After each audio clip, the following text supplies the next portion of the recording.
Next, I'd like to introduce a colleague of mine, Thuy, who, as you can see, has done numerous things since she graduated as a physio in terms of Pilates and mulligans and Kinesio Taping.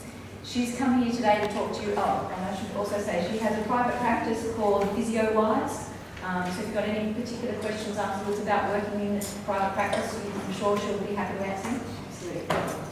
But today we have had her come to speak to you about Pilates, and particularly with a bit of an influence on how it might affect working people, as it's still part of your occupational module. She's going to do some demonstrations here, and this is her delightful husband who's come along to videotape her for other reasons. Okay.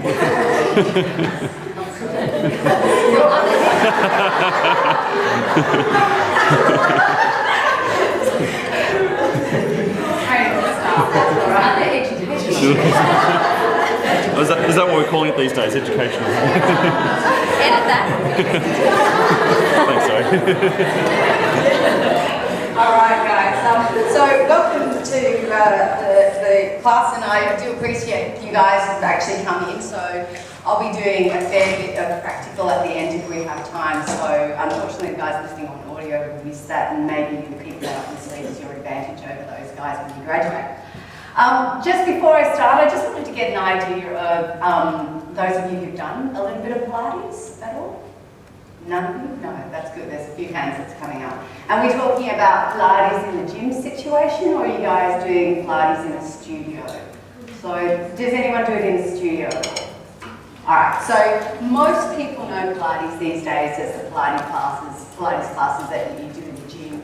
And it's all about fitness, feeling the burn. And it's a very different take on the original form of Pilates, and how we're a bit more focused and targeted towards the individual. So what I'll be focusing on is more of the rehabilitative side of Pilates as opposed to the gym side of Pilates. And I think in a gym situation or a scenario, we tend to focus on more getting people to be aware of their posture and try to bring postural awareness to the masses. However, in a one-to-one situation, we're really looking at what's breaking down in the individual and trying to address those individual problems. So we'll talk about that in a little while. Does anyone have an injury here? So who has, if you could raise your hands up and keep them up, a back injury? Oh gosh, you guys haven't been working out hard enough. Shoulder injuries, knee injuries, anywhere else injuries, you've got niggles and problems. Do you guys actually see someone for it? Does anyone actually, hands up the ones who have problems and actually see a therapist, a physiotherapist for it? Well, good on you guys, because you guys will know the difference between good therapists and bad therapists and not so great therapists and therapists who probably started years ago and haven't really continued with their education. I would urge the rest of you to get out and experience what physiotherapy is about. It's a practical skill. You are learning the theoretical knowledge, but at the end of the day, it's how you execute that theoretical knowledge. And it's worth your while trying to experience the difference between what makes a good practitioner and a not so great practitioner. Theory goes a long way, but it's how you deliver the practical applications that really serve you well as a therapist, and particularly if you want to survive in the private practice setting. All right, so I thought that was going to be a forward button, but it's not. Hang on, I think I might have to go to the screen and, oh, if I tap that, how does that work? Not sure. Okay, so what we're going to go through is we're going to look at the history of the Pilates method, the main principles in the different Pilates methods out there. There's several different Pilates programs out there, and depending on which one you follow or do, there will be different emphasis on each one. We're going to look at what the rehabilitation models are based on, as well as the frameworks for which Pilates is taught to instructors.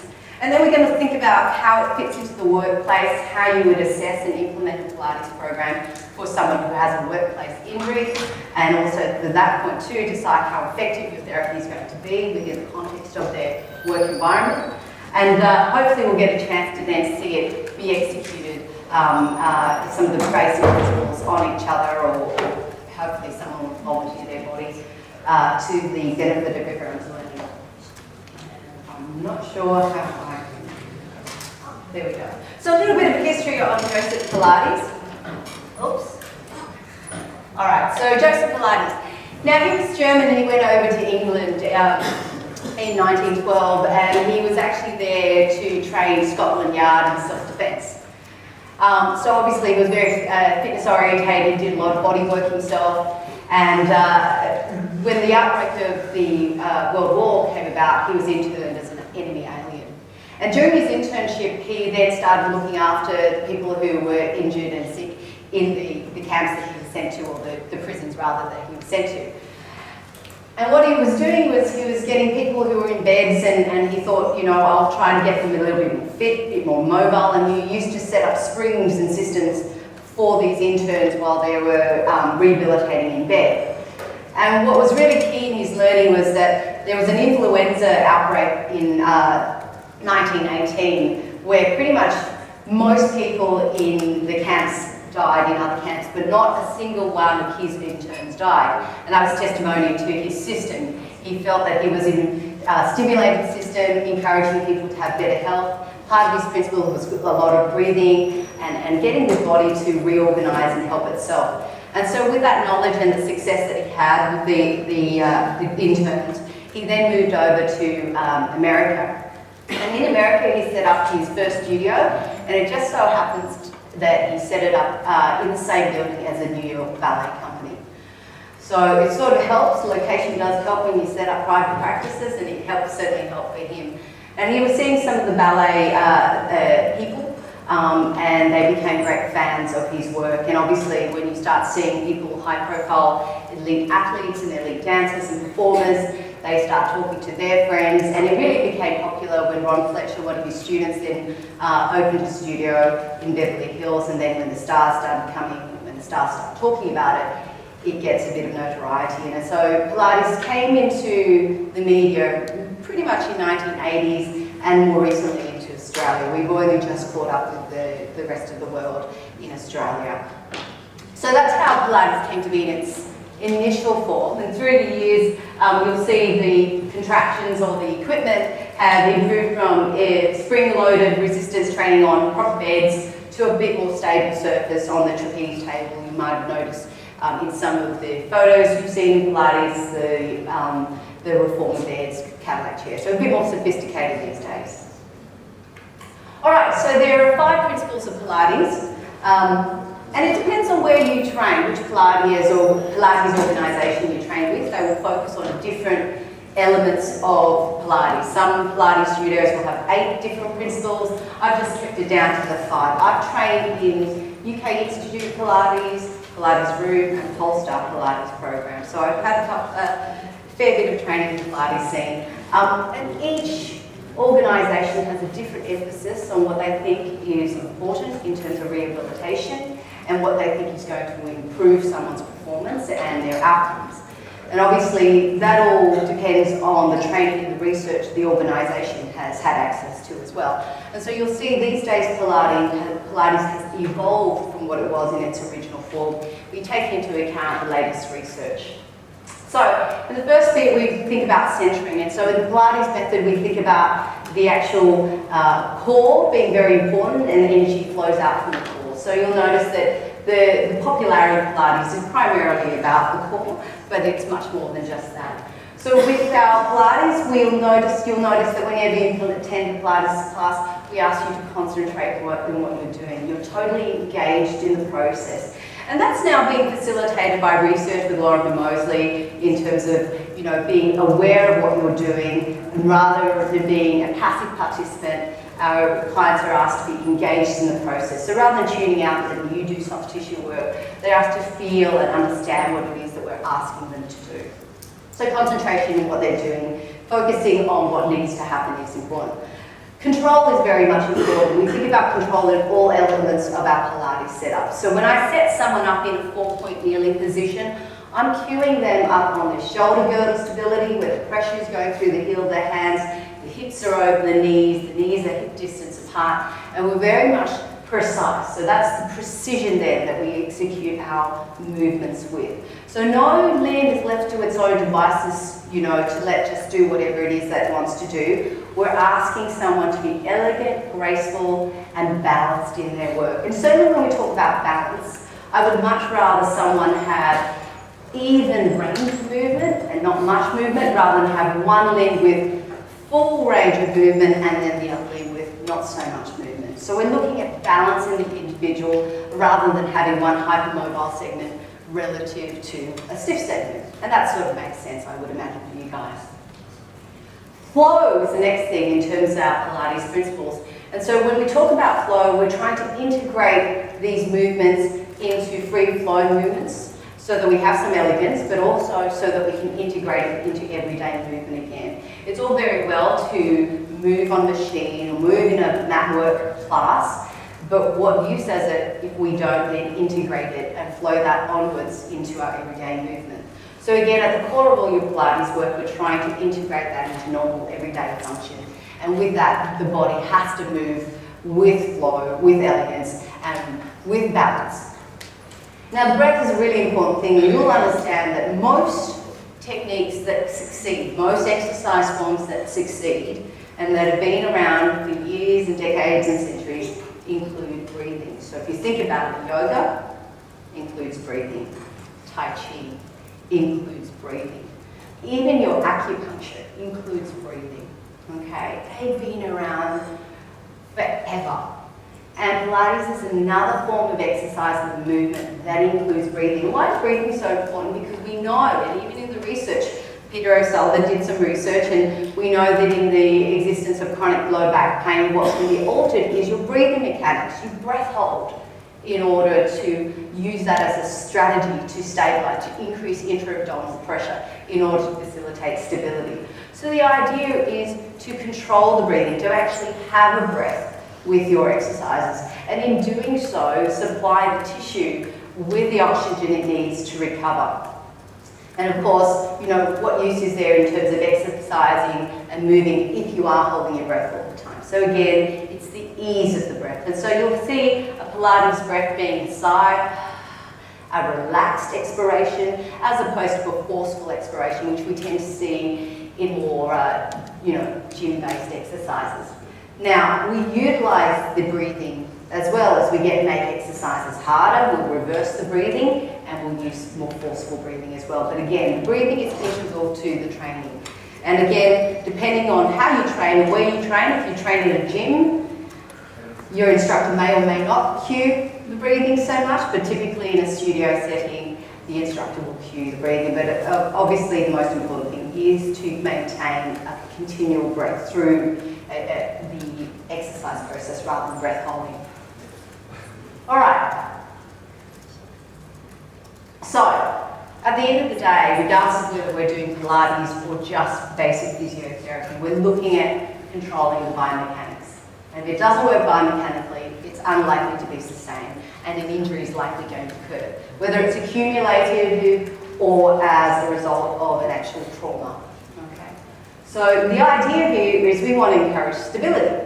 And stability is not static stability. Obviously, our life is mobile and we're moving around. So stability here is about the ability to restore yourself to your normal mechanics or your original position after a perturbation of some sort.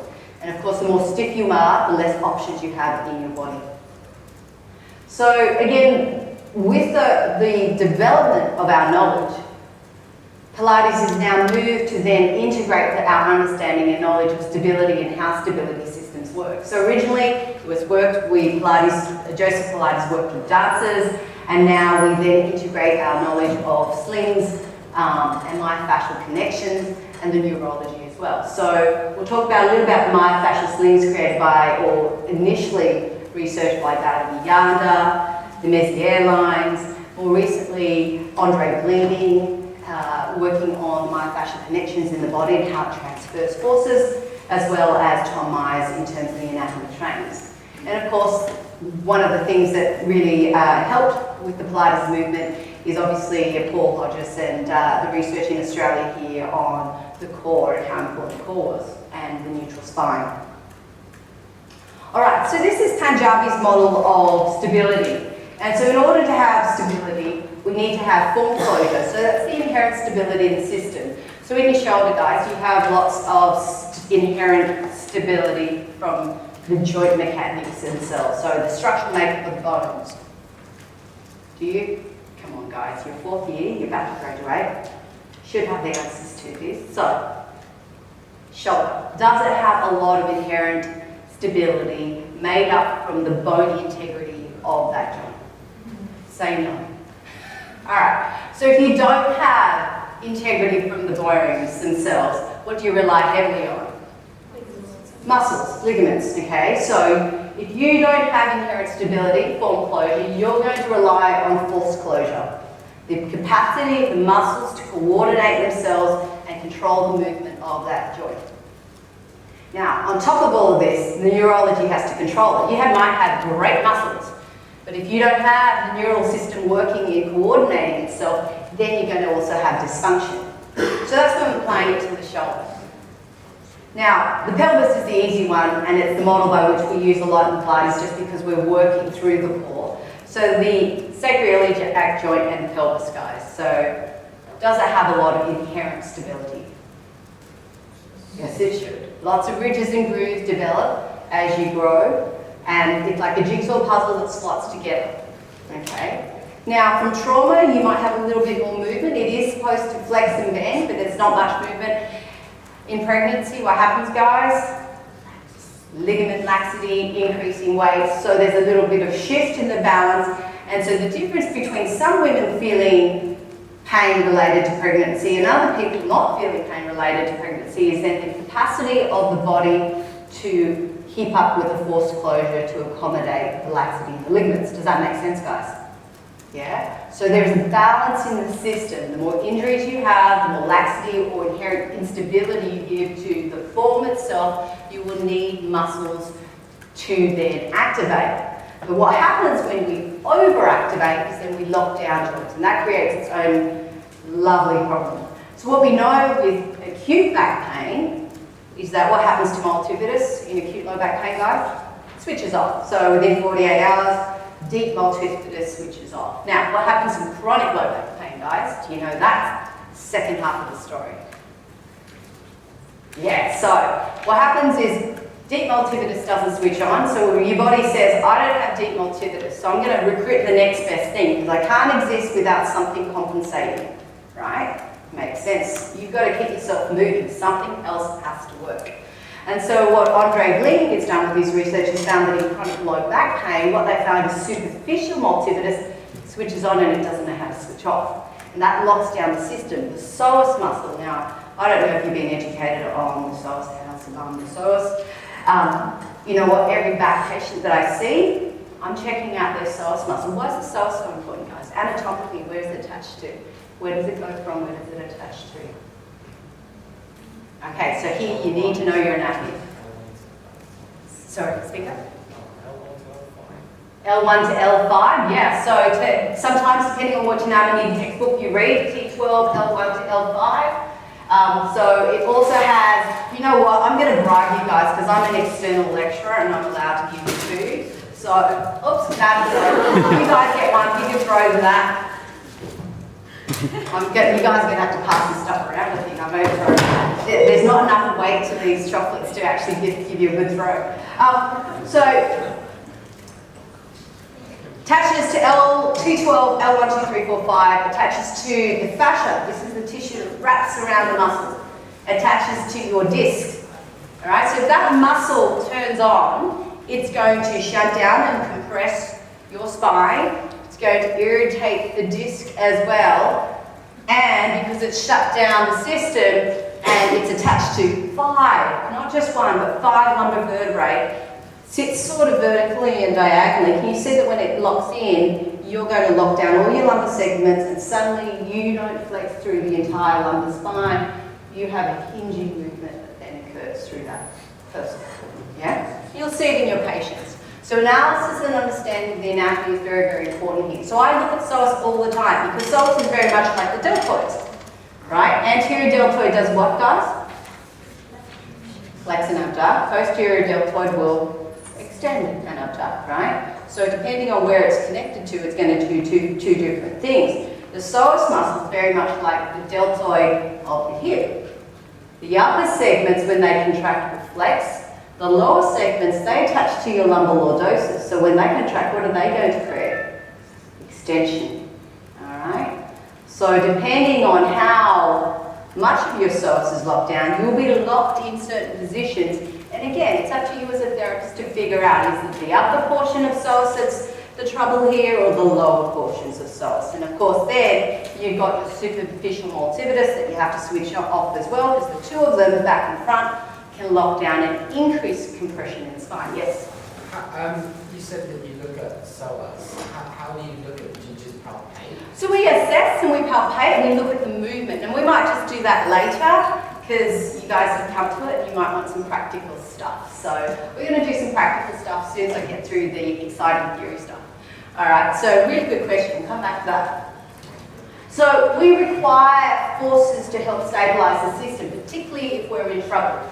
So whenever you lose your inherent form closure, you're going to rely heavily on forced closure, and it's appropriate in an acute scenario. It is inappropriate when the tissue has recovered and your body's still using this strategy. And as I said, Andre bleeding is found in chronic patients. The superficial multifidus will be overactive, and there's some work now being done with the guys on the psoas muscle as well.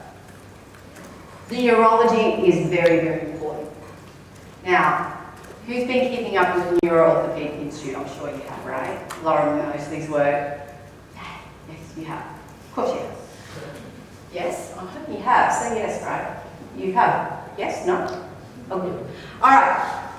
So, pain is a product of the brain, right? So if we can educate people about normal movement, what is supposed to be normal for them, giving them the right feedback through the muscles, through our touch and through movement, creating safe movement patterns and safe moving environments, can you see that we can re-educate the brain to lower those thresholds, or to normalise rather the thresholds, so that someone doesn't necessarily have to experience pain.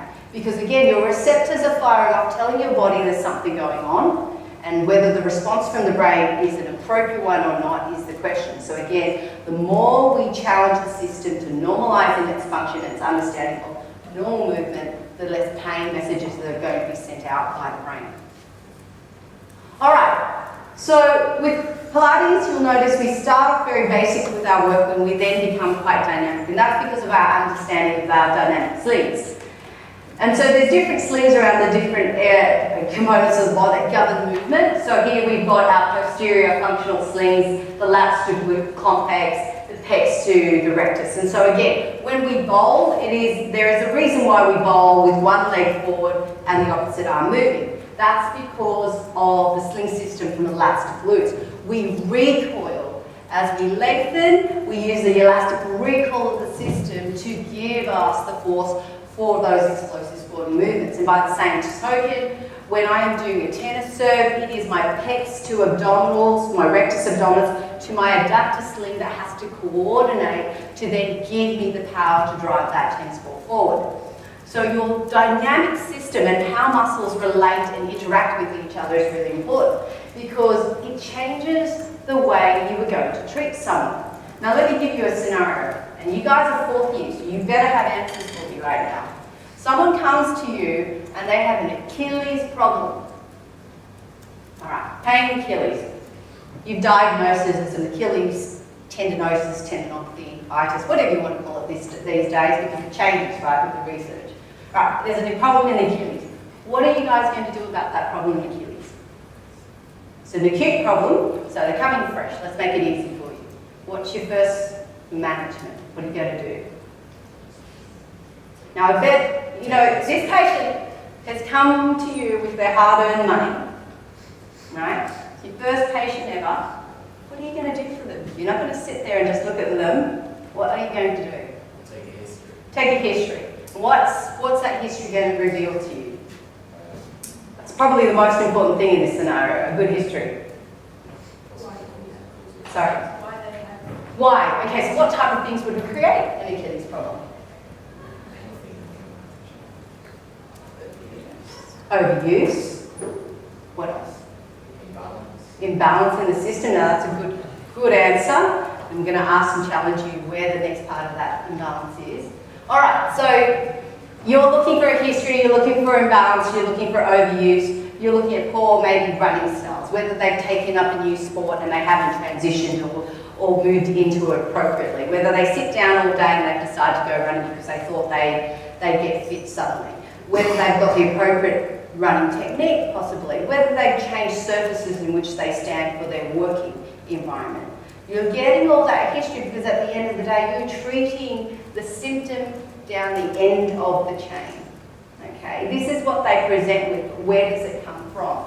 Now, those of you who are thinking it's an ankle problem and I'm only treating an ankle problem, you might get stuck in that patient who then has maybe, in terms of our myofascial connections, a hamstrings that doesn't work. Because can you see, if my hamstrings doesn't work very well or my glutes don't work very well and I'm running and propelling myself forward, well, I'm still going to run my 18 Ks, possibly more. What's going to break down is not the muscle that doesn't work, it's going to be the muscle that overworks. And that's possibly why I have my Achilles problem. You keep bashing on that Achilles, doing your whatever you're going to do. So what are you going to do for this Achilles, by the way? So? Eccentric. Okay, you guys need to read up Jill Cook's work on tendon protocols. It's not eccentric anymore. Read it up. It's not.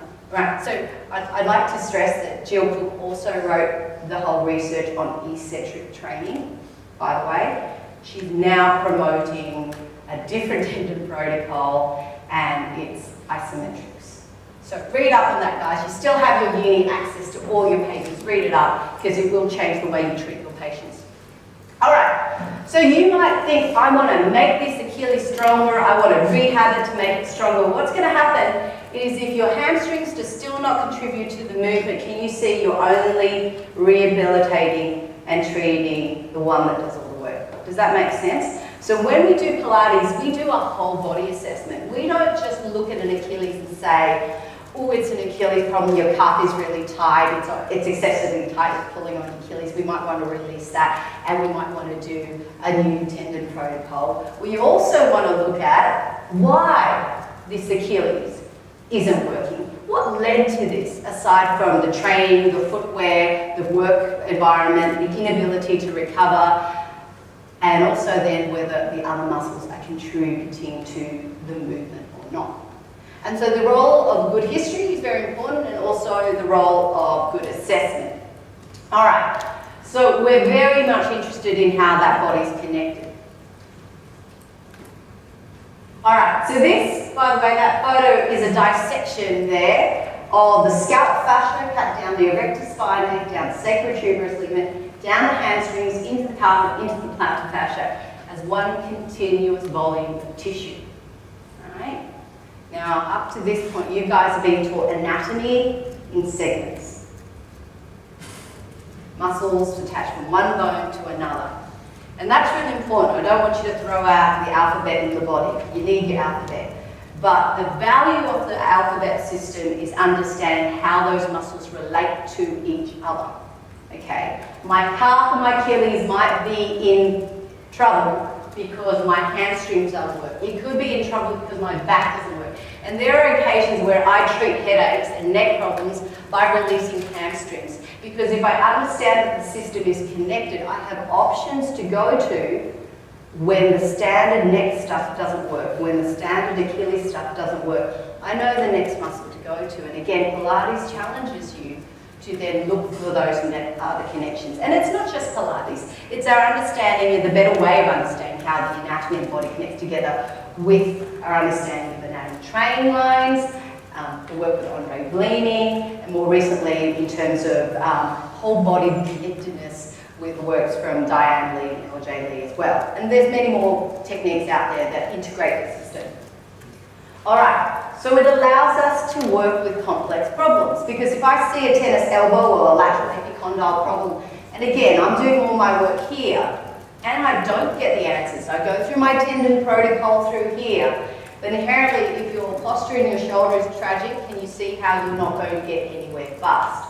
And by the same token, we then look for a hierarchy of treatment. So if you get you to all sit there and slump for me, it's the only time you get to slump with students. All right, slump and then cup your hands above your head. Hard to do, yeah, a bit strange to do.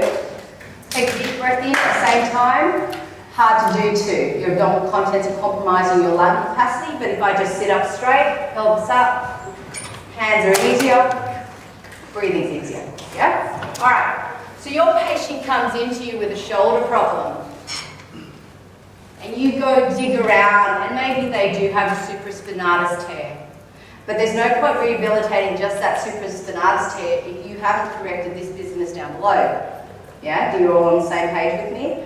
So again, we're looking for what creates the problem rather than just treating the symptoms that arise at the end of the line. Because if I change that pelvic position, I don't need to do rotator cuff as much because it automatically works for me.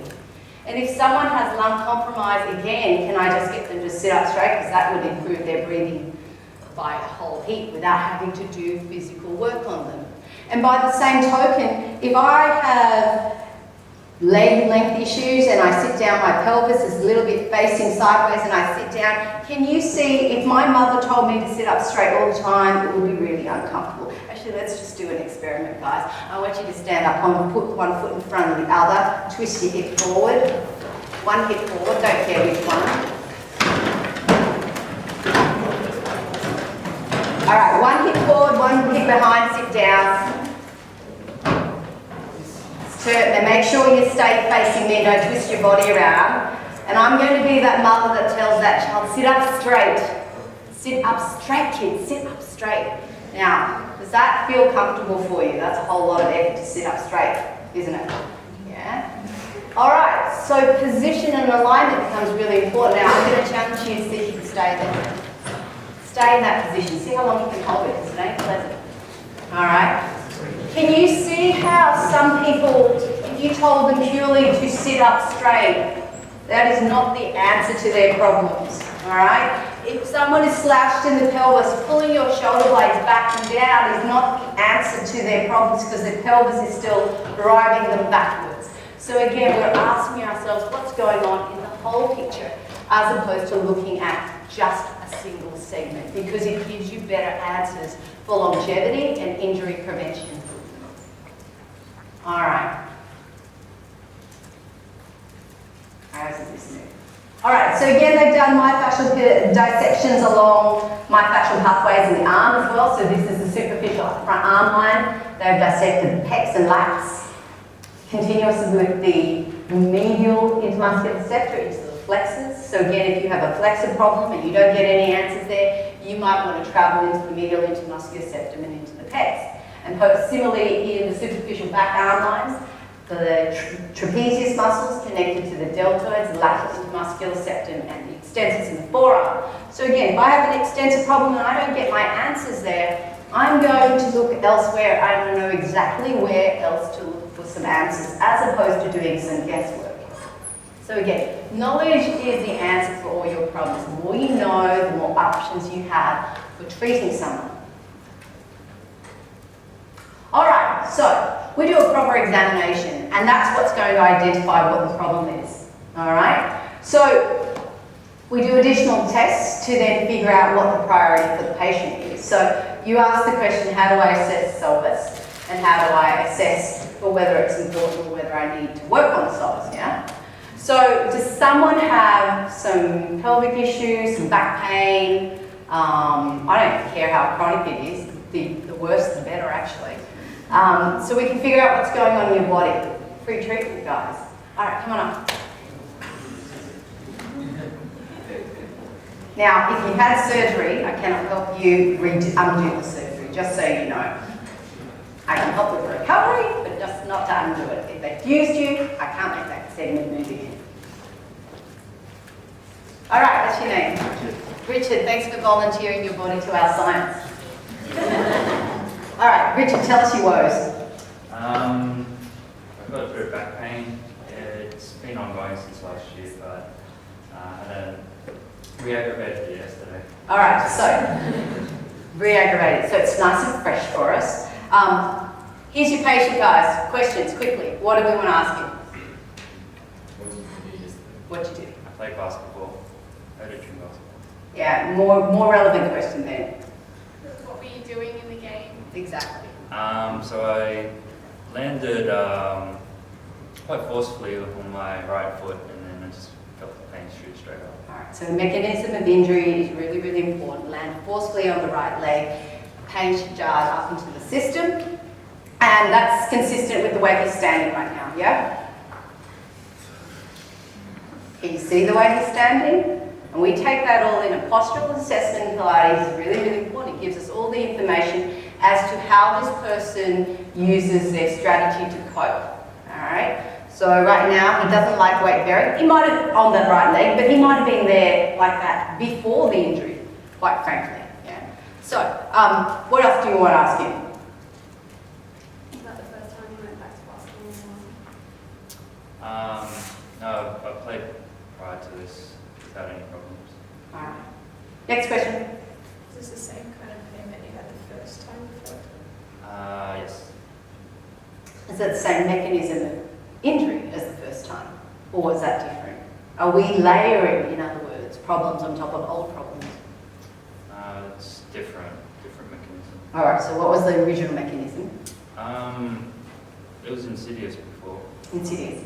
Alright, so that's the really exciting stuff. Alright, things that develop with no real clue. And so he's got non-specific low back pain. What are you going to do with the non-specificness of him? What have you been taught to do, non-specifically? General exercise. General exercise. Have they helped you? No.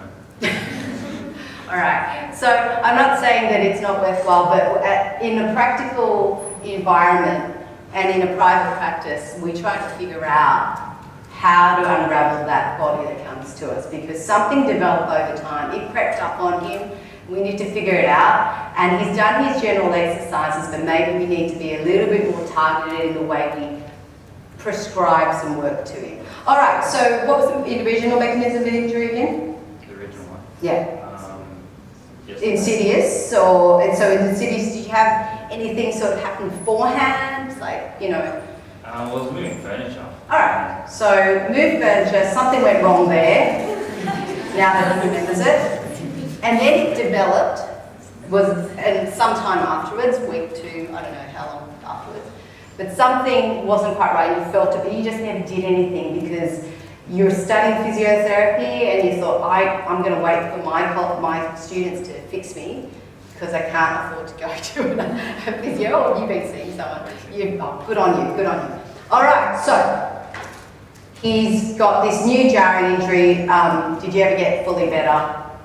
Are we talking about a totally new injury, or we never quite got right and we're layering? Yeah, so I'd say it's more layering. All right, so that makes it hard for you because that patient that walks through your door, you're not only treating their acute scenario. If you can, you want to then manage the long-term problem as well, don't you? Right? Okay, so my next question to you is what makes you worse, because that, at the end of the day, is what he is going to validate your treatment by, right? If you do not ask him the question, you'll never know if you're successful. So is there anything that you can do right now that will make it worse for me? I haven't tried doing anything that will make it worse. All right, well, let's make you try without aggravating you. I'll get you to do your active movements. Reach towards your toes, go as far as feels comfortable. And come and go, that hurts. I said, as far as feels comfortable, that hurts you here or down there. Okay, so we'll take your shirt off if you don't mind. You guys, you've done this like first. Come on. I hope you're over it by now. You're going to use it on real patients. You're going to get not so excited about it. Bend backwards for me. Does that hurt? No. All right. So what's really interesting is that he's actually compensated a lot for his problem. So I'll get you to turn to these guys. I'm not sure if you can see the way he's standing, but there's got a little bit of a curve. And then can you see his neck's not straight? His head off's to one side. So my next question to you is, do you have some neck problems you want to confess to? All right, because if he keeps this up at some stage, he's going to get insidious neck problems. Can you see how it's going to develop? Because if you're the Leaning Tower of Pisa, and you stay like that for 10 years, well, something's going to give at some stage. Biomechanically, that's not stacked up right. Yeah? So that's going to creep up on him at some stage. He doesn't have it yet. Great. But in my Pilates world, I'm looking for good alignment because I want to prevent injuries as well. All right, so you'll notice that he stands preferentially on his left leg, the right hip slightly forward. That's all important to me because I need to know whether that's his normal position or whether I can possibly change that position to what we think is normal. All right, which is, you know, a neutral pelvic position in a balanced position. Worst activity was bending forward. Yeah. Okay, I'll get you lying back. We can do side bend and all that sort of stuff as well, but I've got to go through the Pilates stuff and the assessments that you probably don't do yourself. Oh, by the way, did you see the way he bent over? Did you guys see the quality of his movement? Did you notice? No, some of them didn't. Can I get you to bend up and do it slowly for them? Does that hurt to curl up, by the way? Yes, it does. All right, come on over, and if you could do it slowly, don't hurt yourself, but just bending over again. No, just sideways so they can see. So it's very cautious. You see how he flexes here, this segment is relatively stiff. There's a flexion, there's a hinge point here, he's pains through here, and there's another little hinge point there. But this is pretty flat in the middle, yeah? Can you see that? So my psoas assessment then tells me possibly either the psoas muscle is locked down there in that segment where it's flat because it grabs all the tissue and locks it down and makes a flat segment for movement. Or it could be my multifidus superficially, or the rectus spinally locking it as well. Or it could be the combination of the two. And that's how I assess visually. I then go on to palpate the muscles to then see if it is short and overactive. And I'll also test the length in the psoas muscle, and that's your Thomas test. Yeah? So I do a cluster of tests to give me an impression of what the true story is. And I find the most significant test to tell me where I start this journey with my patients. All right, I'll get you lying on your back and we'll do the bridges protocol. How much time do I have with you guys? I've got another hour. An hour and We 15. can spend some time fixing bridges. All right, so if you look at him in lying down, by the way, guys, you'll actually also see that his hips are off to one side as well. His neck is still consistently off to one side. So this is a permanent feature for him. He feels normal because he's been living with it for a long time. Yes? But it may be a compensatory movement. Absolutely, absolutely. So we need to then find the hierarchy in the system. So I don't necessarily think the neck is a problem yet. He doesn't have complaining symptoms. But I certainly look in terms of my management of him, in terms of whole body management, to then treat his back, but look for further changes in his neck. It is a compensatory strategy. If I fix his back, the neck will improve. Yeah, that makes sense if it's a compensatory strategy. But if he came in and say, for instance, he learned to live with his back problem. So, and you may have just decided to learn to live with your back problems because you had a year, you've been going to see therapists, you've been doing non-specific stuff, and it hasn't really gotten better, and so you've resigned yourself to, I'm just going to have to put up with a back that's not so great, and I'll modify what I do. Now, in 10 years' time, you then have a neck injury, and you may not have associated that neck compensation to the pelvis, right? Or the back problem. And so you then seek someone's help for the neck and they treat you. But again, you don't get on top of that because that's a compensatory system for this down here. So you're absolutely correct in asking that question, is it a compensation or not? We do need to look at these things because we might just be treating something that's further down the line and it won't resolve completely because we haven't picked the top of the hierarchy. And that hierarchy is very important. Again, that example of slouching, if I don't fix the pelvic position, that person is going to have neck problems, that person is going to have shoulder problems, that person is going to have breathing problems. Not that they notice those things, they just work harder to go about their everyday business, and that's why it creeps up on them. All right, now, do you guys know the active straight leg raise test? All right, so how do you know the active straight leg raise test? What do you guys do? You know it, so you better tell it to me. I have some chocolates ready to go. I can't throw them because they're too light.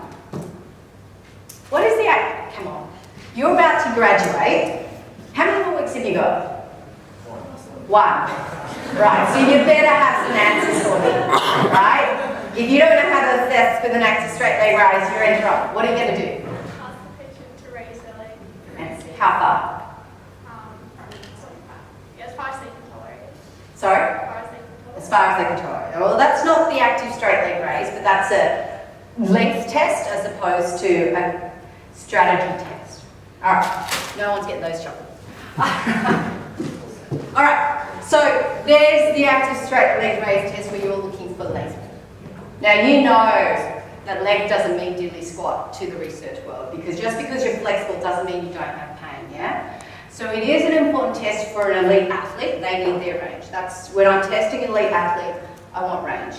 But for the everyday person, when I'm doing an active straight leg raise test, I'm looking at their strategy. So if you want to look this up, this is MENS, M-E-N-S, and leaning, V-L-E-M-I-N-G. So this is the research in the active straight leg raise test. They validated this as a test of pelvic load transfer. In other words, your body's strategy and capacity to transfer the load and stabilize it in order to lift the leg. So what I'm going to get you to do, Richard, is you're just going to keep your knee straight, lift your leg off the bed, just 10 centimetres. So in other words, just lift off the bed. Now, I want you to think about the effort. I don't really mind too much about the pain. Obviously, I'll record the pain. By the way, what is your pain level? Because these guys are supposed to record it. Resting. Yeah. Say 2 out of 10. And that's all the time, yeah. Constant 2 out of 10, and it gets to? Gets up to a 6. Can get up to a 6, and yesterday it got up to a 6, yeah. All right, so we're mindful of his pain, but I'm not interested in his pain in this test. Obviously, I don't want to aggravate him, I don't want to sensitize him. And this test, the more you do, the more fatigue they'll get. So what I want you to do is just lift up the leg, don't do it just yet. And we're going to get a baseline measure of what's going on. I want you to rate the effort. So 0 out of 5 is no effort at all, 5 out of 5, maximal effort. All right? Now, the research is based on a Likert scale of 0 to 5. The reason being, every point change is then valuable in research. It's a statistically significant change if you can change a point, as opposed to a 0 to 10 scale system, in which case you're then having to do 2 numbers to make a worthwhile change for a patient. All right, so just the effort. 0 out of 5, no effort, 5 out of 5, maximal effort. So I can get you to lift your leg, yep. And down, and the other side. What's the effort on each side? The left was a bit more active than right, so this was a 2. 2, and this was a? That was 1.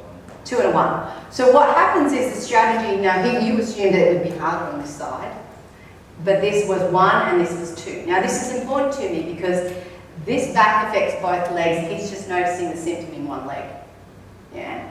We've got to be careful in trying to get his back better. I don't make the other side worse, because right now the strategy is actually harder on the other side.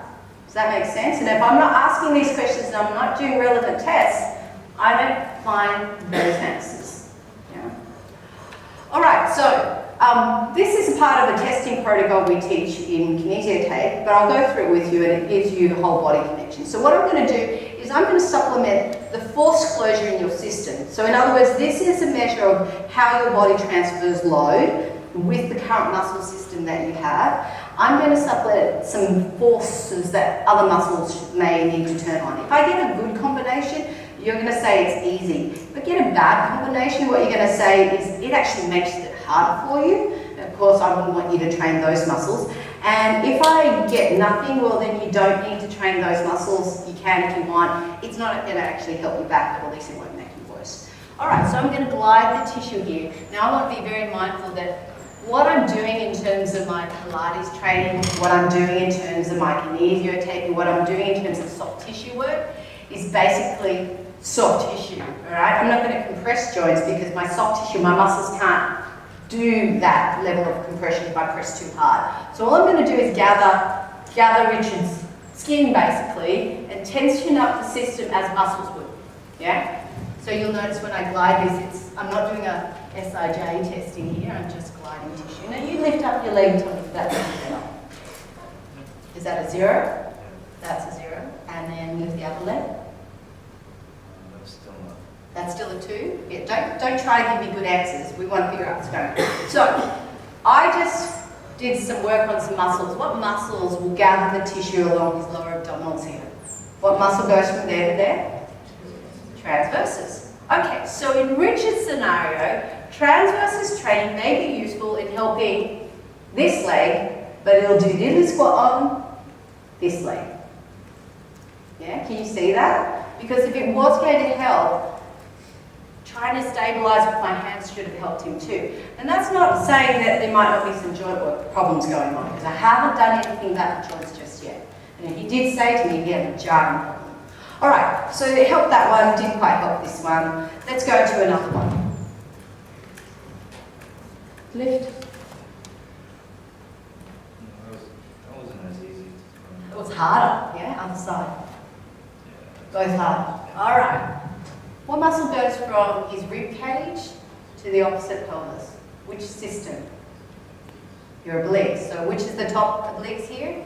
Is it external obliques connecting to the abdominal fascia to the internal obliques? And guess what? It makes him worse. So if he came to my Pilates studio and I did this assessment for him, I certainly wouldn't be giving him some crisscross. Crunches make him worse, certainly this direction. We'll check the other direction. Easier? Still Alright, so it makes this 0, doesn't do anything to this. So I'll let him crunch one direction. I'm not going to let him crunch the other direction. So in other words, if I'm asking him to get out of bed, which direction will I get him to get out of bed? To his right or to his left? To his right. Yeah, because the mere process of turning this system helps him. Every time he gets out the other way, it'll actually make him worse. Does that make sense? Get out of bed through your right. All right. He's better off being a driver in the car and getting out of the car too. All right. Okay, so let me test a couple of other things and I'll be quick through it. You tell me if it's better or worse. I'm actually looking for the one that gets both better. Okay. So if I do this, lift and down on the other side. Worse on both. Don't do any adductor. Both 0. You've got something.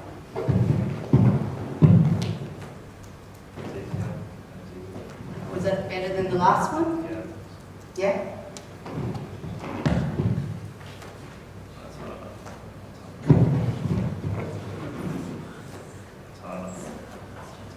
Wouldn't be getting him to do squats right now. All of his lats to glutes complex are running, not his friend right now. It makes things harder for him. But if I get his glutes working better, his multifidus working better, we might have some answers. Let me check how your ribs connect and go. No change. And go. No change. Because you'd be surprised how many times I'll treat a neck and improve that. Relax.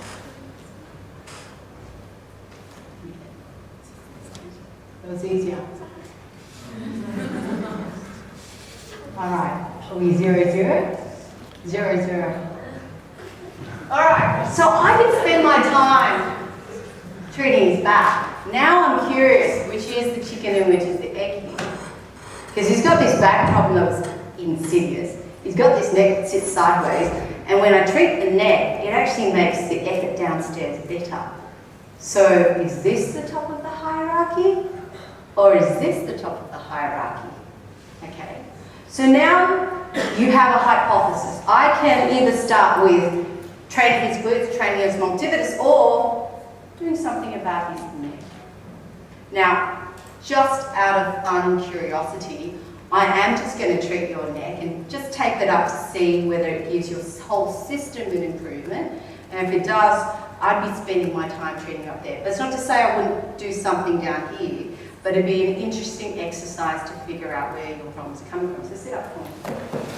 So there's lots of things you can do in terms of treating Richard's neck, and I obviously do Kinesio Taping, it's fast, so I'll do that for you now. Whatever I tape, I'll end up, and if it gets a result, I end up training his muscles to do the same, because you can't be taped forever. All right. So were you surprised that your neck would change things? Yeah.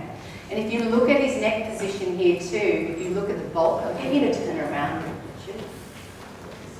You guys are sitting quite a fair distance back, so you can't see. Sit facing the screen so they can see your neck. Yes? How do you explain that to your patient? How do I explain that to the patient? The body's connected. When we do things, And I might even show a slide of how the muscles are connected in terms of the neck tissue, that one that I had the scalp and the muscles coming down, the erector spinae, the hamstrings and back, and saying it's all connected. So I'll say that usually we're stacked up on top of each other and we're all connected by a system. And I have tensegrity models at home where I'll pull on one side of the string and something quite far away changes in its strategy. All right? And that sort of demonstrates that a problem can be quite remote to where symptoms are felt.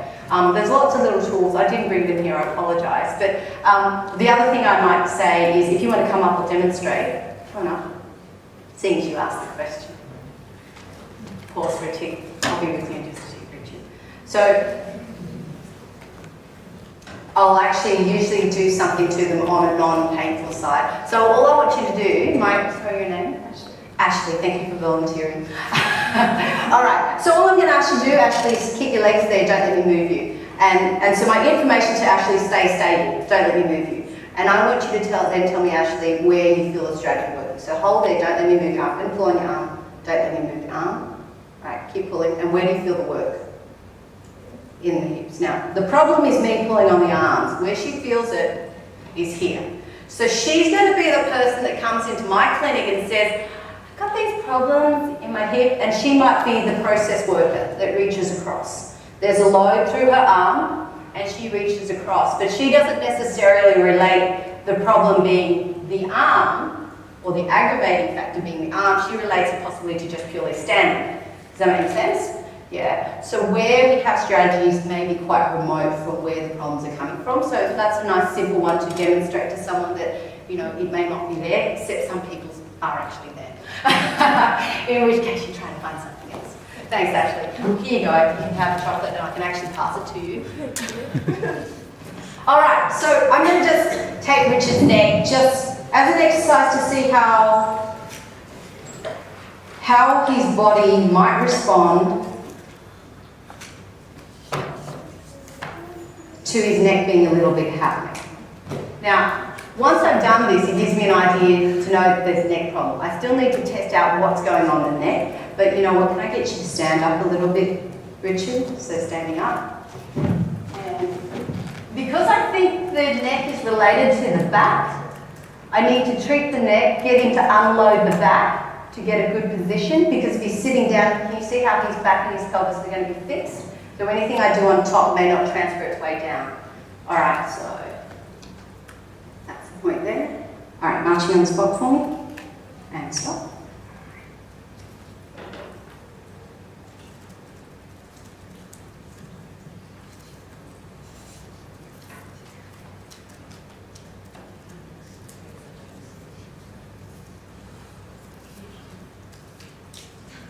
All right, all I'm going to get you to do now, Richard, is lie down and lift up your legs and see if it changes.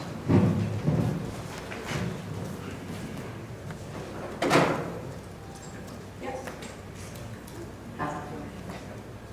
It's easier. Are we 0, 0 yet? No, it's not zero. So that's 0, that's 1. All right, so now I've got some more layering to do. Yes? What was the marching on the spot?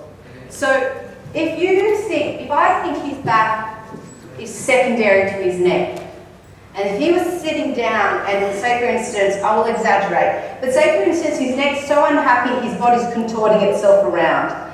If I try to pull this back and get this right, but his body's still fixed with where his feet are placed, then it's going to try to pull him around again. So if I correct his neck and get him to march on the spot, I'm going to allow his system to unravel a little bit, so that I'm not working against his position. His body's unraveling. So in other words, he's all twisted, let's just say, and I want to untwist the top. So if I untwist the top but the bottom's fixed, then I've got a lot more work to do. So if I untwist the top but then unload the bottom, he can unravel. Did you apply the tape as he was walking or just after you? No, so basically I held with my hands the position that I wanted, got him to unload his system, and then applied the tape to the segments that I was interested in, to then hold and do what my hands were doing. So my taping is basically doing what my hands do. Yeah? And it gives him constant feedback, proprioceptive awareness of what needs to happen in the neck. Now what's really interesting is it takes away that leg pain basically this is down to 1. So we also already know in terms of the testing where we're going to go to next in terms of my treatment for him. Because I also found that if I do something to his lower back and his glutes, I'm going to get a change as well. But I am curious though to see how that affects your flexion. All right, so come on up. Oh, by the way, when you get up there, come on. How was getting up just then? It was easier? Yeah, it's a little bit. All right, so we'll get you to bend over towards your toes. How's that feeling now? It's not as sore, but it's still not. Yeah, so it's not quite there, but we've got a little bit further to go. But we already tested some muscles, yeah? And I know that he's not quite there because his neck's still off to one side, yeah? So again, it's part of our answer, not all our answer. And this is why Pilates is really good, because we're treating the whole system and not just focusing on just his back. We're looking to balance the muscles to get neck alignment while we're training his leg and his lower back. And we're trying to train a whole series of muscles. All right, so now my next thing for you is then to double check these things here, the lower bit. So I'm going to get you just lying on your side facing these guys. So one of the testing that we had was his glutes. And when I stabilized and helped his glutes fire up, I'm sorry we don't have a pillow there for you, but when I help fire up his glutes, it actually helps his back. All right. So what I want to do is just test how great his glutes are. So, Keep them straight. all right, so bend your knees up. I want you to lift your leg up into the air and hold it there. And don't let me push down. Try to hold it there. Don't let me push down. Yeah, that's not that great. All right, keep your head forward. I'm going to turn the leg up. Hold it there. You can see if you can't hold it there. Hold it. Hold it. All right, internally rotate. Can you internally rotate it all? Hold there. Don't let me, and that's weak too. Internal rotation. Hold. All right, there's a mosquito right next to you. Anyway, all right. Is that the only way you can test glutes? Absolutely not. You can test it sitting, you can test it standing. This is a way. But it highlights a point here. In mid-range, he's weak. He is actually weaker, or he's unable to perform the testing as adequately when he's in external rotation and internal rotation. Now I'm going to ask you about your anatomy. What muscle abducts and externally rotates? Sorry? Abduct, external rotation. Yeah, posterior fibers of glute median. Yeah. What are other external rotators in the hip? Could be your piriformis, it could be your gemelli, but it's telling us there's something wrong with these muscles. He cannot abduct and externally rotate, so I'm thinking I need to look at these muscles and see what's going on. Now, what abducts and internally rotates? Because that was also weak. Abducts and internally rotates. Glute max is around the back. So we've got to internally rotate. So it's got to be up the front, doesn't it? Abducts, ABD, and internal rotation. Guys, you are graduating at week's time. You better know your anatomy. It is very important that you know your anatomy and how to test your muscles to give you answers. Abduction, internal rotation, TFL. All right? Anterior fibers of glute med and gluteus minimus abduct into internally rotate. And the more precise you are about figuring out what components, the more you're targeted to where you're working. Otherwise, I'm just treating these old glutes. I'm doing a non-specific treatment. But can you see if I can be a bit more targeted? I don't have to spend an hour working on him. I only need to spend a couple of minutes targeting the most important things for him to make the most important changes for him. So, to remind you again, abduction. See how, hold it up there, don't let me push down. See how he can't hold it up there? There's a lag. Hold there, don't let me push down. And that's weaker. Turn in, hold up high, and he's struggling. Externally rotate, and here's the worst one because he can't get it. All right, so in terms of my priority, the whole thing's weak, yeah? But what is the weakest? The weakest leg? The external rotation, wasn't it? So can you see how I might be interested in his glutes, but if I don't have enough time, I'm going to spend my time on a particular glute as opposed to the whole thing. Make sense? Yeah. So now, just because he's weak doesn't mean he's actually weak. All right? He's unable to execute that test. It is a test. So we have to figure out why is this test positive. Because tests are just tests. We still need to analyse why is it positive. So he cannot generate enough power. But can you see, power generation is a consequence of length and strength. If I am at the end of my range, I cannot generate more power, can I? Because I'm at the end of my range. And if I'm at the end the other way, I have less capacity again. So remember your length tension curve. Remember that? Power is optimally generated in mid-range. All right? So just from palpating him, this is insanely tight. You can feel that. So his inability to perform that test is a consequence of this muscle being so short that he's unable to then generate the power for the test. Does that make sense? Can you see how I would come to that conclusion? Not that it's just weak, but it's short and weak. And so I'm not going to tell him to go do glute exercises and glute strengthening exercises because he's already short. Can you see how that would be the patient that you give glute exercises and they say, oh, I just never get better? Because they don't need more. They're not strong in those glutes because they're actually overactive. They're just so short. Yeah? Now, you can test for the glutes length, so I'll get you lying on your back. So we can test favours, or you can do your bottom stretch, or you can take it up across to the opposite hip. And that's tight down there. Is your hip quadrant positive there? Does it hurt? Just a bit tight there, that's all. So that's the range that's tight. Let me just test his other glutes and see how wonderful, how not so wonderful it is.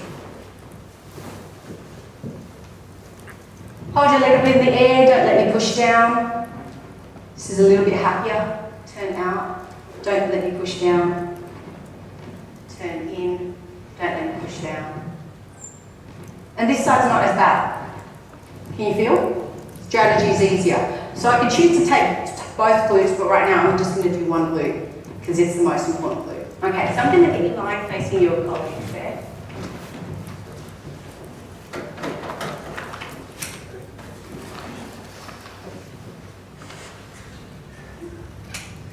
So, in my clinic, I've decided this glute muscle is weak and it is short. So what options do I have? If you haven't trained in kinesio taping, what options do you have to help this patient along?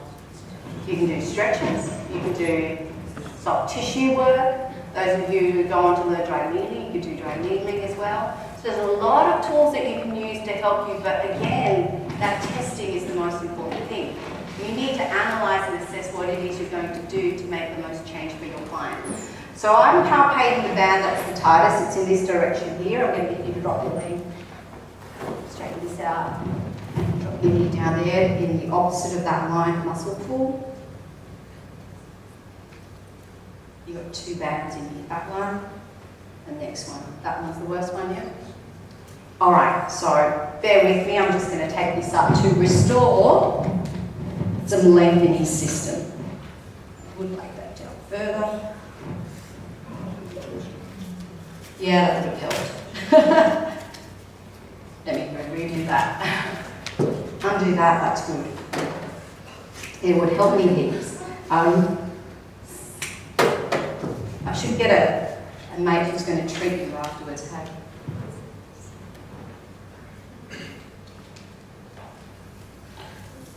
You'll notice I put no tension on that tape, yeah? And people think tape is all about tension.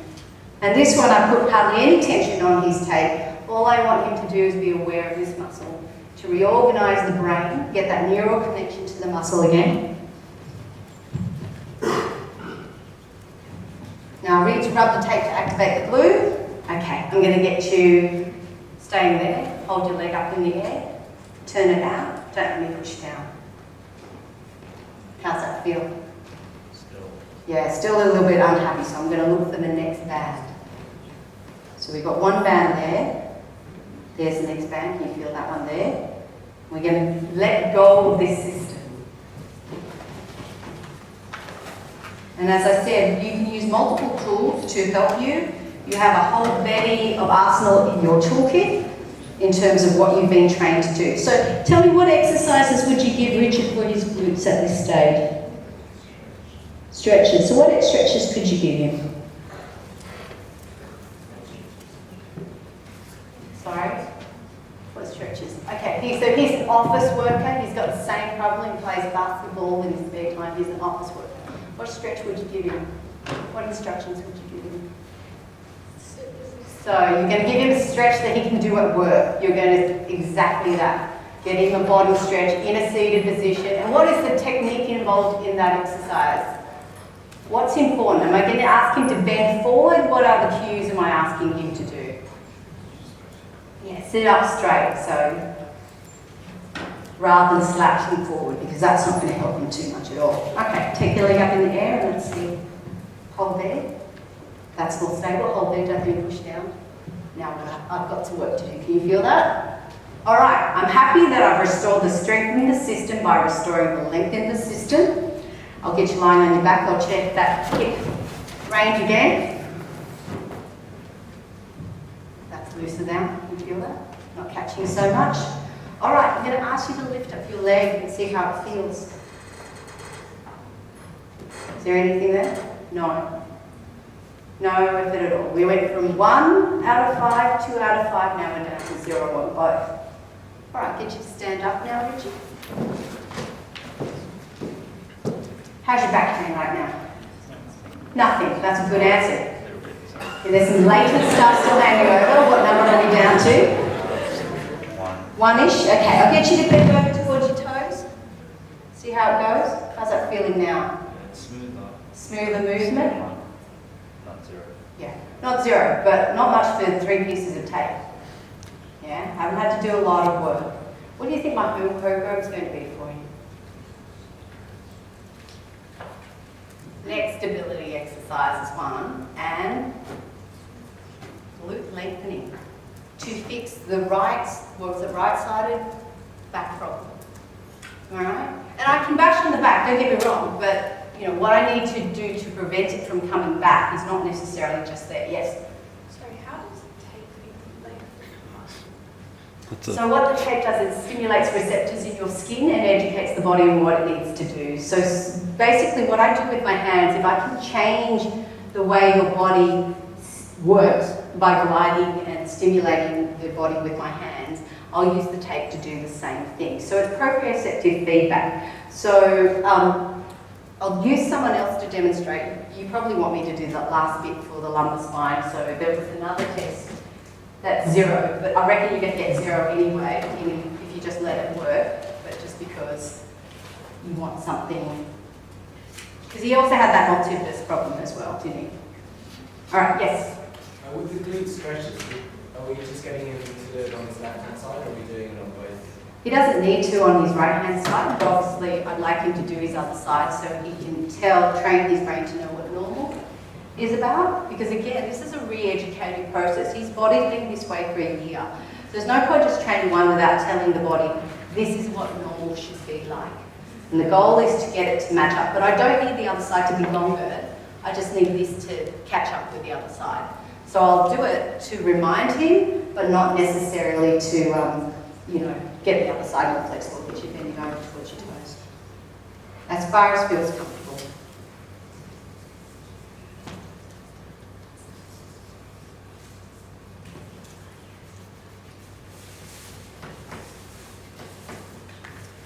All right, coming back up. All right, so we'll just get you to walk around, integrate the system. Again, this is neural integration. I'm going to show you what the proprioceptive thing is. Just have a walk around. You can be a bit of a squat so long as it's pain-free. And then come back up. All right, so how's that back feeling right now? 0 or still? All right, nothing now. And that was just that last bit of taping there for his multifidus. So my home program is going to be is retraining multifidus, and lengthening out glutes, and retraining his neck. That is my Pilates program. It integrates the whole body. I obviously then need to change the way he's been talking to his body, which has been standing on one side, holding his head to one side. Because if I don't change that, can you see how that old habit can bring him back? Yeah, he's been living and moving this way for such a long period. I can treat things, but if I don't retrain his system, the old habits will come back. So thank you so much for your time here, Richard.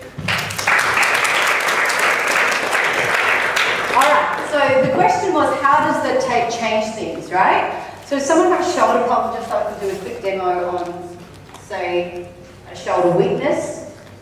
Oh, come on, you can't all be that quick. Yeah, lax shoulders, we'll see. It's more that some people respond to this, some people don't, but I'll test it on you. And I'll show these guys what the tape is doing. So the idea is the tape stimulates the receptors in the skin. It stimulates the Golgi tendon organs, the muscle spindles, and also the receptors in the body. So which shoulder is... All right, so all I'm going to ask you to do is hold your arm up there, don't let me push down.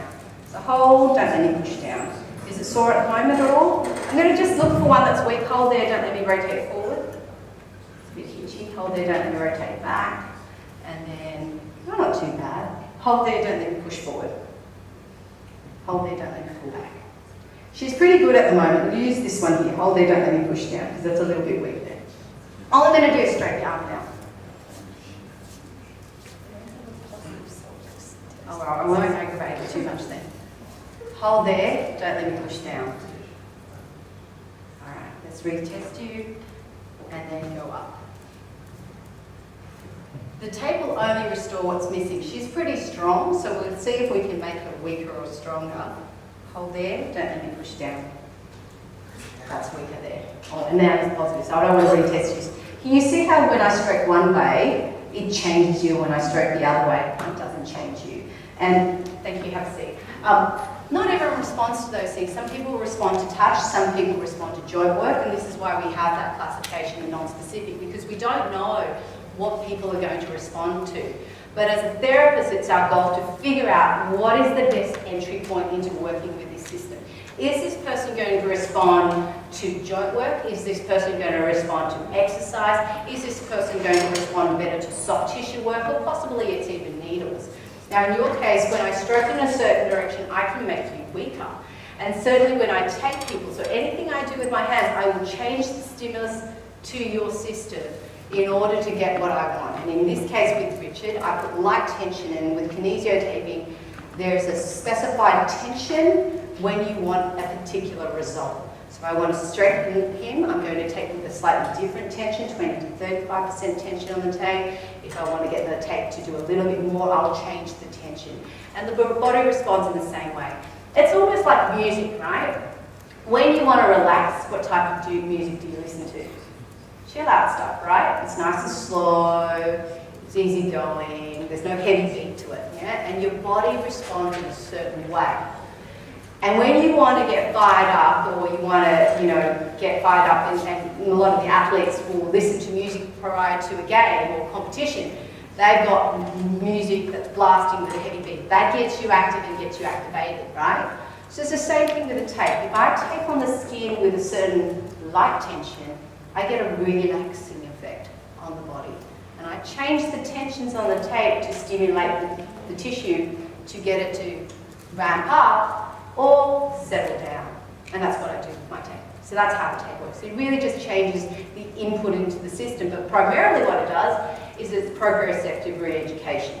And it gives me an avenue to figure out what's going to work for Richard, right? It's my shortcut, because if I can make changes with the tape, and he can make changes with exercise in the body, can't he? Because all I've done is put some tape on his skin. So if I can get his body to do the same thing without the tape, then he's going to be much better off, isn't he? But in the meantime, I haven't given him any exercises, and the mere fact that he's moving around and the muscles coordinating themselves a little bit better means that he's going to unload the right side of his back. Because remember, it was an insidious onset in the first place. You tend to know when someone says it came on for no apparent reason, it's the end of the line. It's the one that fails because something else isn't working. Okay, so anytime someone says, it developed over time, that's a warning sign to me. There's probably something else going on in the system here. And I really need to figure out why this particular area broke down, rather than just pushing on his back, just mobilizing his back, because it feels satisfying for him. Don't get me wrong, patients love the hands-on experience. It is a very satisfying experience. but it won't get him a long-term solution. Okay?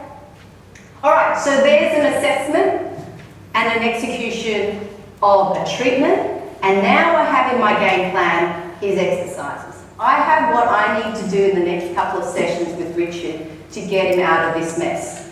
I might also then do some direct local work to the acute injury that he had. But I've already got him down to 0 out of 10 pain. I've got his functional stability with capacity to transfer through the system down to 0 and 0. I think I'm on the right track. The challenge now for me is just to keep him there. Okay? All right, so in terms of what I'm going to do with my patients, initially, I'm going to do pain control. I want to avoid further re-injury and irritation to the site. I'm going to keep him out of painful situations until I can get him pain-free. Now, if I couldn't get him to bend over pain-free, would I keep on asking him to bend over? No, sirree. I don't want to sensitize the neural system. All right, so if it's acute injury, it's just fresh. I'm only giving him exercises short of the pain. So pain control is the main thing. And with your pain control, you have a lot of options. Now, where am I going with this? All right, so you can do some dry needling. You can do the tape, which is where our options were with Richard here, just because it was easy for me. Got lead sharps contained the needles. We can do Mulligan's techniques. They're instant techniques that work on pain-free movement, and the goal in this situation is to manage the symptoms in order for us to get to the next stage. All right, so the next stage is to begin this non-destructive movement. So we want to then begin movement in adjacent joints so we don't then get compensatory patterns like Richard's case. So was it the neck that the back compensated for, or was it the back and then the neck compensated for? But I want to make sure that if you have an elbow injury, you're not going to then consequently have a shoulder injury. So with my Pilates training, I look at the site, I manage the pain there. I might not do direct work there, but I want to start keeping the rest of the sites adjacent to the area mobile. So I begin some non-destructive movement, and once they're stable, then I can begin some more movement. So here, if you have a look at the picture before, if I can get to it, look that way.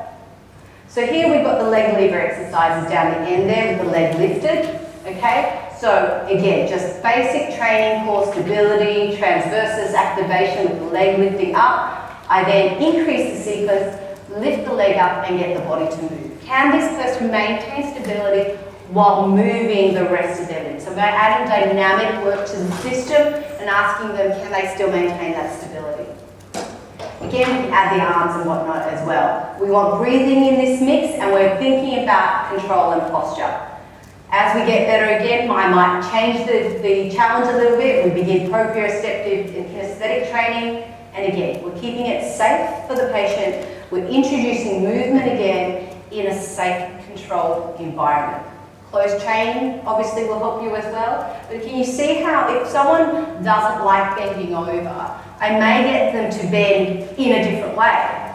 Yeah? So if I have a patient who's fearful of movement, every time they bend over, there's receptors going off saying, this is a threatening position because their therapist said, you've got a disc bulge, your disc is going to bulge out, I don't want you to bend over anymore, and it's been reinforced by their therapist. Can you imagine that patient ever deciding to bend over again?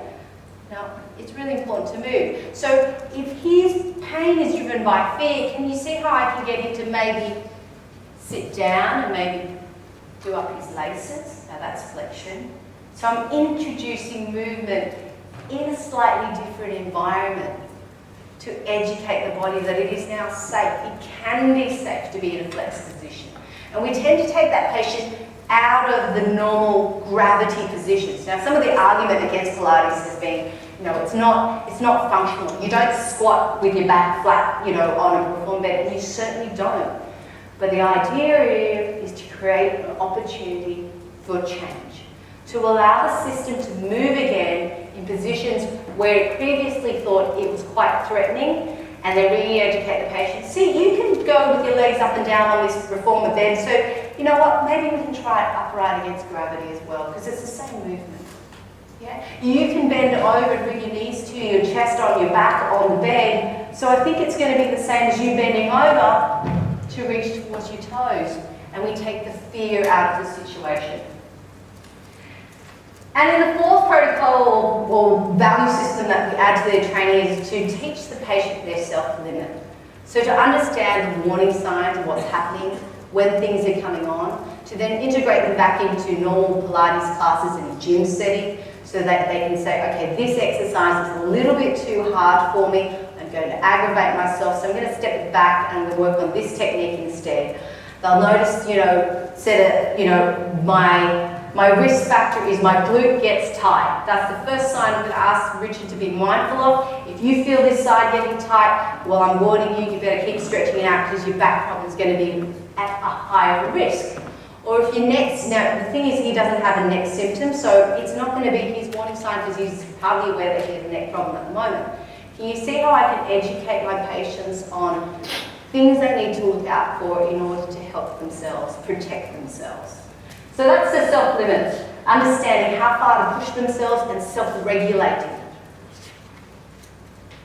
We'll go.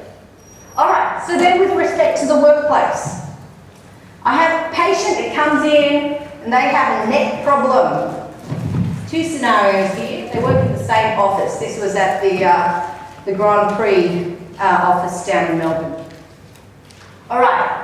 The guys on the left, if they came into your clinic and they had neck problems, can you see why they would be much harder to re-educate than the guy on the right? Yeah? Now why would that be? They're both, let's say all three of them have neck problems. Why is it easier to treat one person than the other? Have a look. Yeah, have you seen their setup? All right, this guy has his screen up nice and high on the right there. He's organised, his feet's well supported, he's slouched, but his setup isn't encouraging that slouch at all, is it? Alright, so it's his posture, so you only need to work to educate on him on how he's contributing to his problem. It's easy. He comes to you, you treat him, you tell him to sit up nice and tall, sit in neutral spine, relax your shoulders, do your work. Easy. These guys come into your office, they have neck problems. It's going to be a lot harder to treat them. If they're only interested in self-relief, fair enough. But if they're going to keep coming back to you and you don't identify that their screens are way too low for their own point, they're sitting hunched over, you know what? Your eyes are drawn to the level of the screen. If your screen is that low, you will naturally slouch down. It is very hard to maintain upright posture. So you'll either slouch down or you'll slide down. Okay? There's many ways to do it, but the intention is to get the eyes level with the top of the screen. So no matter how hard you work on these two guys on the left, they're probably going to come back with neck problems. Yeah? Or shoulder or mid-back problems or lower back problems because they're hunching over. And if you don't identify that risk factor to them, and you see them for 6, 8, 10 sessions, however long you want to see them for, can you see that maybe at the end of those sessions they say to themselves, yeah, I always see that physio, and they always feel better afterwards, but you know, it's always the same. And instead of recognising that their work is the problem, their workstation is the problem, they might just say, you're not a good physio. And you won't be because you didn't recognise it. Yeah? So looking at that workplace environment is particularly important because you need to see what is undoing all of your hard work. All right, this guy here. He's got some neck and lower back problems. Now, if he went and saw you and he said, I've got some neck and lower back problems, you might just go ahead and do a neck assessment and a low back assessment. Yeah? Let me just show you this. Where do you think his problem is? Yeah, his mid-back. All right, he's doing all of his work. He's all these flexions through his mid-back. All right, his hamstrings are really tight, right? All right, so can you see when he comes into my clinic, rather than just bashing on his neck and bashing on his lower back and trying to give him symptomatic relief, what I'm better off doing is getting some mobility in the thoracic spine. Yeah? Could that be anything to do with his psoas switching off? Oh, no, absolutely, because his lower back is completely flat there, and so he could be working excessively, tightening his psoas muscle. It doesn't allow the lower back to move again. But it would be inappropriate just to do the back half of it, wouldn't it? Yeah, so again, if we only just look at what the patient says, I have a neck and a lower back problem, we may not get all the answers. Don't get me wrong, guys, if someone has a neck problem, low back problem, and you don't touch it or go to it on your first session, and you go to everything in between, and you don't get a change to his problem, then he's not going to believe you, right? So you still need to go to your standard tools that you have been taught, but always look for your backup plan, yeah? I've always got what's next. If this doesn't work, what is next for this patient? So with Richard, we found 3 things. I just started on 1. I find my patient is a bundle full of knots that have presented themselves to my practice. If I can get the biggest knot, I get the biggest changes. There's nothing wrong with starting with small little knots and unraveling that system. But you still need to ask yourself the question, what is the next step here? Okay, so this patient comes in. I'm not very good with this thing, am I? And so I might then work on the trap table to get his thoracic extension. I might take to hold his posture back. I might give him some relief work to self-massage himself with a foam ball. Yeah? Stuff to help him, stuff to manage him at work and get the spine mobilized. I better get his screen up too. Yeah? Set the workplace environment to encourage the changes that I've done. And then obviously along the way I can start working on the whole body. I might find that psoas is a problem, so I'm working to lengthen psoas in the upright posture. I'm working to encourage thoracic rotation. He probably doesn't have anything because he's so sheared backwards. So again, I start to integrate the work, and I can do that on equipment, or I can do it in a mat work form.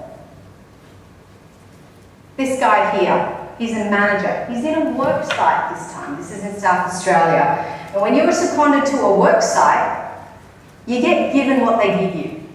And you're not really allowed to complain too much. That's just what you're given. So this guy was seeing a therapist, and he said to me, oh, yeah, no, I see the physio. I've seen them 3 times now. It feels great when I do it, but you know, it just comes back. I try to sit up straight at work. Have a look at his sit up. That is him trying to sit up straight at work. Is it going to last? Absolutely not. So it is wrong of us to just give someone that instruction, sit up straight, because it'll help with your neck and your posture. Because in his situation, that'll give him eye strain. No wonder he slouches, because it's hard for him to work with that upright posture. We've got to be realistic about what we ask that patient to do. And so instead of having this poor fellow blame the physio for not getting him better, because he started saying to me, you know, I don't know if I should keep going because, yeah, it's good, but it just gets bad again. And I try to sit up straight, but, you know, it just gets bad. And so he's starting to think it's the physio that's the problem. The physio is no good, they don't keep him better. But the real problem is his workstation. And I don't blame this guy for slouching and hunching over. Can you? I mean, he can't help but give his body a break given the circumstances he's been placed in. So oftentimes you need to have your patients understand their contribution to their problem. Okay? I had one fellow who I went to the office and his setup was really low, and he was saying he was waiting for the workplace to give him a brand new big screen so he wouldn't have to look so low. In the meantime, he had all these back problems and neck problems, and I said to him, well, you could ask for the workplace to get you one, but you're off in a work site. Now, work sites, again, you get what you're given because you're contracted by someone else. And I said to him, how much money are you spending on your therapist at the moment? And he told me his sums. And I said, well, how about you spend that money on a big screen and save yourself the hassle of the therapist? Because you know what? That would fix his problem rather than having him hunch over. Can you see how you need to ask yourself further questions? When you are looking at that injured worker, not only are you treating the presenting problem, you're treating the problems that led to that presenting problem, you're also treating the environment that sustains that presenting problem. And unless you look holistically at everything that contributes to that patient problem, then you might just miss out on things. And instead of raving about how fantastic you are as a therapist, how fantastic the physiotherapy profession is, your patients may unwillingly, unknowingly say it didn't work. And it's not because you didn't work, It's just because we failed to identify what was important for the patient. All right, so with those things, we can give patients stretches. So we all know our bottom stretch, yes.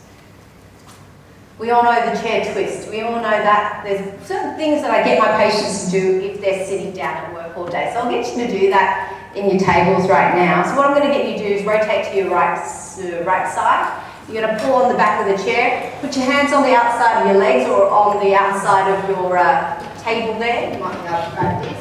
And what you're going to do is you're going to pull to pivot yourself back over, but don't let your legs go over it. So this is the precision part of it. Keep your knees together, pointing forward towards the screen. Put your hands either side. Now pull your shoulder blades back and down.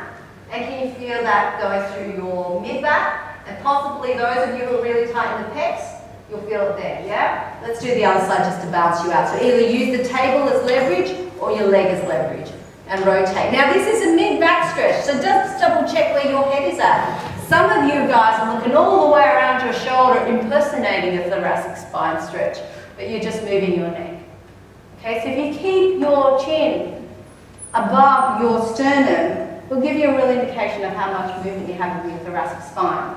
Have you been compensating for a developing thoracic spine stiffness by just moving your neck further than it should, or moving your lower back, because the lower back is not designed to twist?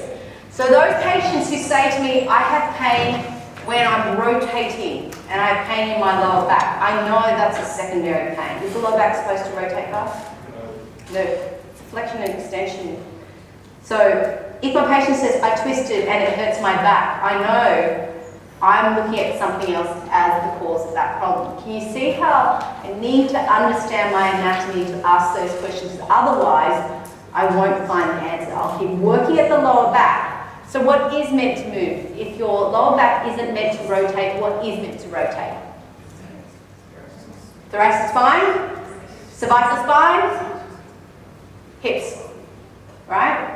And also your foot moves too, right? So if someone has a rotary problem in a segment that's not meant to rotate, I'm looking for the segment above the low and double checking, can it rotate?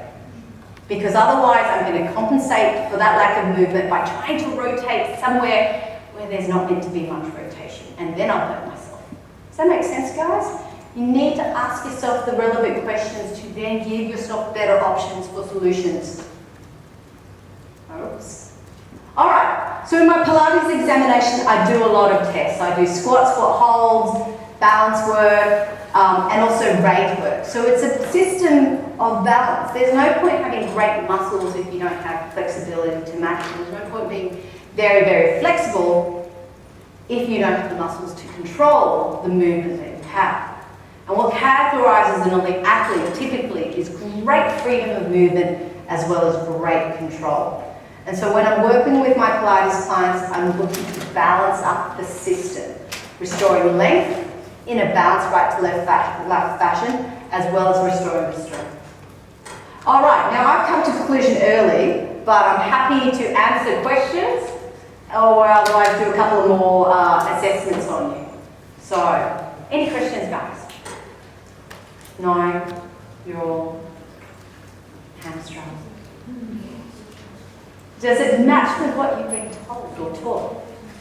Or does it introduce a whole new kettle of worms and fish? Yeah. Isometric Achilles. Sorry, the Achilles stuff? Isometric. Yeah, so there's the poly pills. So what they found in elite athletes is, Jill's been working with athletes, and so you've got tendons, and what happens with a lot of chronic tendon injuries is when they image the tendon, they have tendon degradation in both tendons. And so the symptoms that people have isn't necessarily a result of the tendon degradation, because it's usually on both sides, even though the symptoms are only on one side. And what they've done, Jill originally did the work to actually promote eccentric training, so you do listen up when she then changes her opinion as to how the protocol should work. The patients are given a course of doxycycline, which is antibiotic dose, which is an interesting thing. The purpose of the antibiotic is to actually stop the degradation, the breakdown of tissue. They also are given a dose of either green tea or omegas to help manage the inflammation. And then on top of that, they're given the isometric exercises. And what's interesting about the isometric exercises is that it is as good as a painkiller, is what they found. But when you train tendons, you don't train balance with it, so it's just pure isometric exercises, and it has to be the right load, so it needs to be a strong load. But the idea here is that we're stopping the breakdown as we're rebuilding the tension through the system. It's a whole new way of thinking and training our patients, not so much the eccentric. Now, Jill has been presenting at conferences. Unfortunately, it probably hasn't filtered its way down yet. It's relatively new research. What's also really fascinating and might be worth you all knowing is Hannah Albert. She's a physiotherapist, and she did some research on chronic low back pain. And what she found with patients who had not responded to physiotherapy, chiropractic, exercise therapy, and had pain for 10 years, they must have, in terms of qualifying for this study, they must have had an assault or an injury of some sort to their disc.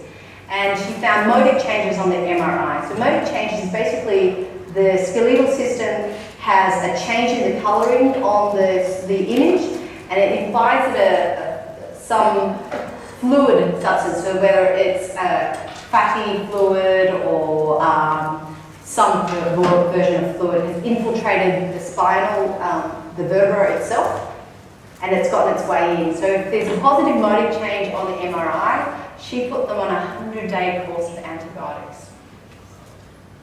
With probiotics, there was proper regime with it. And what she showed was the 1-year follow-up, their MRIs had normalised. So these changes in the spine, in the bony structure, had normalised. And what it implies is that these bugs got into the system and snuck their way and stayed there. And the reason why these patients can't retrain themselves or get better with therapy is because inherently the structure is unstable. How can you train muscles to leverage a bone that is soft and not really stable and working properly and crumbling apart because it's filled with spongy tissue as opposed to trabecular bone?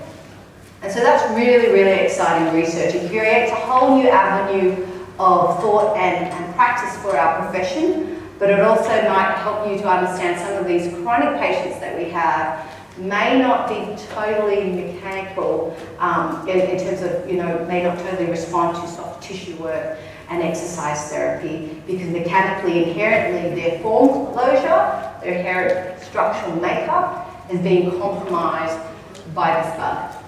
So that's some really fascinating research, and I urge you to keep abreast of all of this research, because the university teaches you a basic framework with which to start so you don't kill someone, right? And that's not to be sneezed at. We don't want you to injure anyone, and we don't want you to make major stuff-ups. You want to pick up all those red and yellow flags.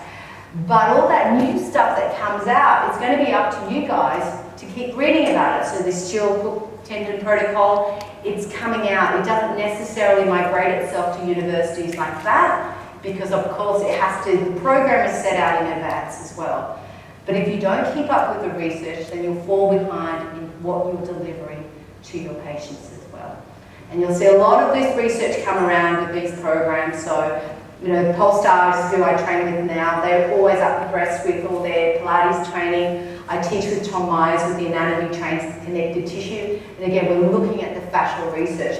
So with the latest fascial research that's coming out, we suspect that what we're doing as therapists is we're working with the fascial system. When we mobilize joints, are we actually moving joints? Who knows?